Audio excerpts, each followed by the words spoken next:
You see, most raised garden beds underperform not because gardeners lack effort, but because the system beneath the plants is broken. It's a common issue, really. Beds get filled once, planted hard, and then, well, they slowly decline until yields stall and pests move in. It's a cycle that many are familiar with. The moment you fix the structure, biology and timing of a raised bed, production jumps fast and stays high. This blueprint is not complicated, expensive or trendy. It's a repeatable method that turns raised beds into reliable food engines. And once you understand it, you stop guessing and start harvesting with confidence. Isn't that something? This is the exact kind of approach nature's blueprint is built on. Simple systems that work season after season. It's really quite remarkable. A raised bed is not just a box of soil. It is a living system that must drain correctly, breathe properly, and feed biology consistently. When one of those elements is missing, roots struggle even if plants look healthy above ground. Many gardeners focus on what they plant instead of how the bed functions. Productivity does not start with seeds. It starts with structure. The base of a raised bed determines whether water moves through evenly or stagnates. A productive bed begins with a rough organic foundation that slowly breaks down over time. Small branches, dry sticks, coarse plant debris, and even untreated wood scraps create air pockets that prevent compaction while feeding microbes as they decompose. This layer does not steal nutrients when done correctly because it sits beneath the root zone. Instead, it acts as a sponge that holds moisture while encouraging deep root growth.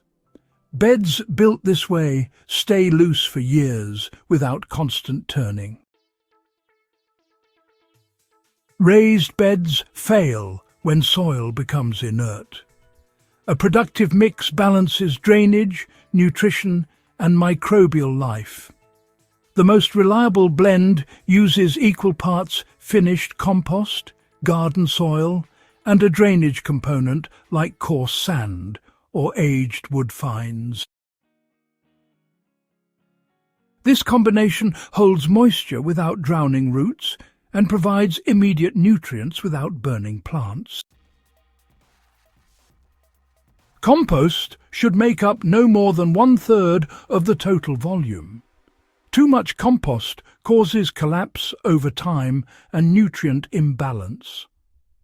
Balance creates stability. Even good soil stays dormant without microbial activation. Before planting, soil biology must be woken up. A simple liquid feed does this faster than any commercial product. Mix 10 litres of non-chlorinated water with 1 tablespoon of unsulfured molasses or plain sugar. Add 1 cup of finished compost or worm castings. Stir well and let sit for 30 minutes, stirring once halfway through.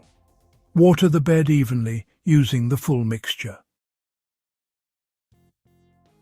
This activates bacteria and fungi that unlock nutrients already present in the soil. Plants respond within days. Crowded beds look productive early but fail later.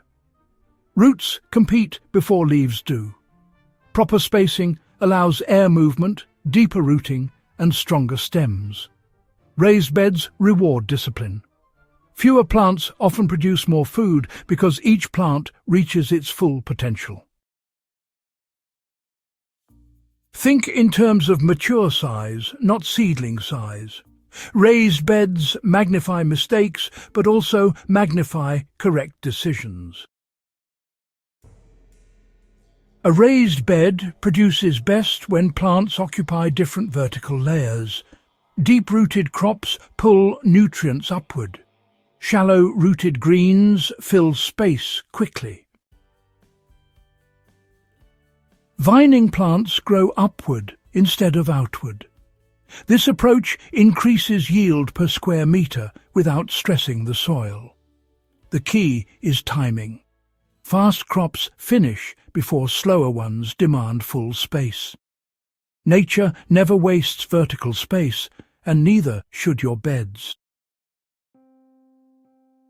Overwatering kills raised beds faster than neglect. Water deeply but infrequently. Shallow watering trains roots to stay near the surface, making plants fragile and thirsty. A properly built bed only needs watering when the top few centimetres are dry. Deep moisture encourages roots to explore the entire bed, increasing nutrient access and resilience. Bare soil, well, it loses moisture, nutrients and biology. A thick mulch layer stabilizes temperature, feeds microbes and reduces watering needs dramatically. Dry leaves, straw or chopped plant material work perfectly. Mulch should be applied after plants establish. This single step often increases yields by 20 to 30% without changing anything else. Most gardeners dump and replace soil when beds slow down. That is unnecessary. Productivity returns by feeding biology instead of removing soil. At the end of each season, add a thin compost layer and reapply the microbial liquid feed using the same 10-litre mixture. Cover with mulch and let the bed rest briefly. The system resets itself.